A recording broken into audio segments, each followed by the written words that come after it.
نائب وزیر اعظم وزیر خارجہ محمد اسحاق ڈار کی ترک وزیر خارجہ حاکان فیدان سے ٹیلی فونک گفتگو ہوئی۔ دونوں رہنماؤں نے خطے کی بدلتی صورتحال پر تبادلہ خیال کیا اور جاری کشیدگی پر گہری تشویش کا اظہار کیا گیا ہے۔ نائب وزیر اعظم وزیر خارجہ اسحاق ڈار نے فوری طور پر کشیدگی کم کرنے کی ضرورت پر زور دیا۔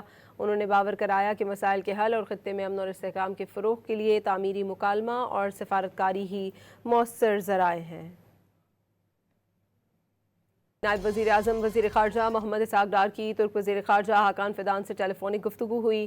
دونوں رہنماؤں نے خطے کی بدلتی صورتحال پر تبادلہ خیال کیا اور جاری کشیدگی پر گہری تشویش کا اظہار کیا گیا ہے۔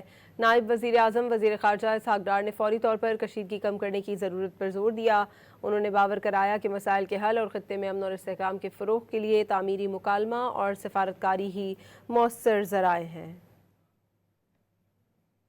نائب وزیر اعظم وزیر خارجہ محمد اسحاق ڈار کی ترک وزیر خارجہ حاکان فیدان سے ٹیلی فونک گفتگو ہوئی۔ دونوں رہنماؤں نے خطے کی بدلتی صورتحال پر تبادلہ خیال کیا اور جاری کشیدگی پر گہری تشویش کا اظہار کیا گیا ہے۔ نائب وزیر اعظم وزیر خارجہ اسحاق ڈار نے فوری طور پر کشیدگی کم کرنے کی ضرورت پر زور دیا۔